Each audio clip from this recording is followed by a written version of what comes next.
Hello everyone, আসসালামু আলাইকুম। Welcome to বেলা শেষে ফেরা। আশা করছি সবাই অনেক ভালো আছেন। আজ অনেকগুলো দিন পরে, ইনফ্যাক্ট অনেকগুলো মাস পরে আবারও নতুন একটি ভিডিও নিয়ে এসেছি। চেষ্টা করব এখন থেকে রেগুলার ভিডিও আপলোড করার। যেহেতু বিরতিটা বেশ দীর্ঘ ছিল, তাই ভাবলাম নতুন শুরুটা একটু স্পেশাল হোক। যেহেতু সামনে আসন্ন কোরবানির ঈদ, আর এই সময় অনেক বেশি গরুর মাংস রান্না করা হয় আর পরিমাণেও একটু বেশি থাকে, সেজন্য ভাবলাম নতুন শুরুটা গরুর মাংস দিয়ে হোক। আর আজকে এখানে আমি 15 কেজির মতো গরুর মাংস নিয়ে নিয়েছি। আর আজকের রান্নার স্পেশালিটি হলো মাংসটাকে আমি আগে থেকে সমস্ত মশলাগুলো দিয়ে মেখে নিয়ে তারপরে রান্না করব। এতে করে এর টেস্ট অনেক গুণ বেড়ে যাবে। আর এটা খেতে একদম বিয়েবাড়ির যে গরুর মাংসটা হয় তেমনই হবে। মাংসগুলোকে আগে থেকে ধুয়ে পরিষ্কার করে পানি ঝরিয়ে নিয়েছি, একটি বড় পাত্রে নিয়ে নিয়েছি আর এর মধ্যে প্রয়োজনীয় সকল মশলা দিয়ে দিয়েছি। পেঁয়াজ কুচি, কাঁচামরিচ কুচি থেকে শুরু করে গরম মশলা দেওয়া হয়ে গিয়েছে। এবারে দিয়ে দিলাম সামান্য পরিমাণ জয়ত্রী আর স্টার মশলাও দিয়ে দিচ্ছি। এতে করে একদম বিয়ে বাড়ির রান্নার যে স্বাদটা হয় সেটা আপনারা পেয়ে যাবেন। এবারে আমাদের বাটা মশলাগুলো দিয়ে দেওয়ার পালা। একে একে বাটা মশলাগুলো দিয়ে দিব। প্রথমেই দিয়ে দিচ্ছি রসুন বাটা।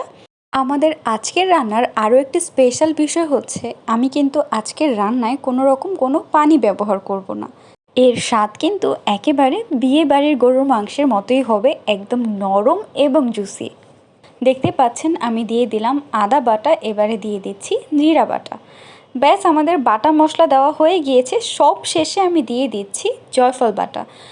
এর ফলে মাংসগুলো খুব তাড়াতাড়ি সেদ্ধ হয়ে যাবে। স্বাদ মতো লবণ দিয়ে দিচ্ছি। এবারে গুঁড়ো মশলার পালা। দিয়ে দিচ্ছি পরিমাণ মতো হলুদ গুঁড়ো। আর গরুর মাংসে আমি একটু বেশি ঝাল খেতেই পছন্দ করি। আর আমার কাছে মনে হয় গরুর মাংসটা একটু ঝাল ঝাল খেতেই বেশ মজা লাগে। এর জন্য মরিচের পরিমাণটা একটু বেশিই দিয়ে দিলাম। এখানে কাঁচা মরিচটা একটু বেশি দিলে, গুঁড়ো মরিচটা একটু কম দিলেই হয়। দেখে মনে হচ্ছে অনেক বেশি মরিচ দিয়ে দিয়েছি, কিন্তু যেহেতু মাংসের কোয়ান্টিটি বেশি, এটা একদম পারফেক্ট হয়ে যাবে। এবারে তেলের পালা। সয়াবিন তেল দিয়ে দিলাম। ব্যাস এখন সব কিছু খুব ভালোভাবে মেখে নিতে হবে। একদম উল্টে পাল্টে ঘুরিয়ে ঘুরিয়ে মেখে নিচ্ছি। আর আমার কাছে মনে হয় যে কোনো চামচের তুলনায় হাত দিয়ে এটা মেখে নিলেই একটু বেশি ভালো হয়, একদম খুব ভালোভাবে মেশানো যায়। যদিও এরপরে হাতটা বেশ অনেকক্ষণ জ্বালাপোড়া করছিল, তো আপনারা চাইলে চামচ দিয়ে করতে পারেন। আমি আসলে হাত দিয়ে একটু কমফোর্টেবল। জ্বালাপোড়া করলেও আমার কাছে মনে হয় স্বাদটা তো একদম পারফেক্ট আসে। তো যাই হোক, দেখতে পাচ্ছেন খুব ভালোভাবে মেখে নিচ্ছি। একদম মশলাটা মাংসের গায়ে ভালোভাবে মিশিয়ে বা মাখিয়ে নিতে হবে, যেন সবগুলো টুকরোতে একদম খুব ভালোভাবে মশলাটা লেগে যায়। ব্যাস তাহলে আমাদের কাজ মোটামুটি 70% ডান বলা যায়। এভাবে একবারে মেখে তারপরে রান্না করলে রান্নার ঝামেলাটাও কম হয়ে থাকে। আর যখনই আপনাদের মাংসের পরিমাণ একটু বেশি থাকবে বা কোয়ান্টিটি অনেক বেশি থাকবে, তখন আপনারা চেষ্টা করবেন এভাবে মেখে রান্না করতে। সব শেষে উপর থেকে তেজপাতা ছড়িয়ে দিলাম। ব্যাস এবারে জাস্ট আমাদেরকে এটা ঢেকে মিডিয়াম আঁচে রান্না করতে হবে। খুব বেশি টেম্পারেচারে দিব না, আর একদম লোও রাখবো না। মিডিয়াম টেম্পারেচারে ফুল রান্নাটা আমরা কমপ্লিট করব। চুলায় বসিয়ে একটি ঢাকনা দিয়ে ঢেকে দিলাম। কিছুক্ষণ পরে পরে একটু নেড়েচেড়ে দিতে হবে। আর আপনাদেরকে তো আগেই বলেছি, আজকের রান্নায় এক্সট্রা কোনো পানি ব্যবহার করব না। মাংস থেকে যে পানিটা বের হবে সেই পানি দিয়েই ফুল রান্নাটা কমপ্লিট হয়ে যাবে। দেখতে পাচ্ছেন অলরেডি মাংস থেকে পানি বের হতে শুরু করেছে।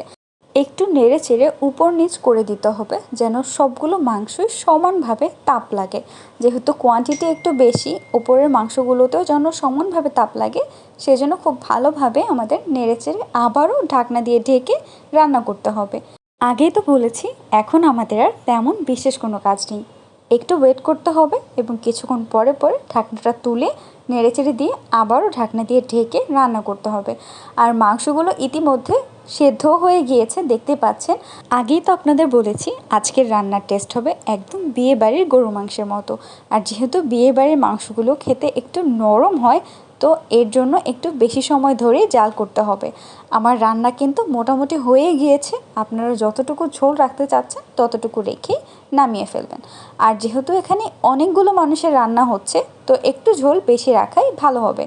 আর এখানে মাংসটাও বেশ ভালোভাবে সেদ্ধ হয়ে গিয়েছে, ঝোলও একদম পারফেক্টভাবে আছে। তো এখানে আমি চুলাটা বন্ধ করে দিচ্ছি। এই ছিল আমার আজকের রেসিপি। আশা করছি ভিডিওটি ভালো লেগেছে। ভিডিও ভালো লাগলে লাইক কমেন্ট করতে ভুলবেন না। আমার চ্যানেলে নতুন হলে সাবস্ক্রাইব করুন। আজ এই পর্যন্তই, দেখা হচ্ছে আগামী ভিডিওতে। ধন্যবাদ।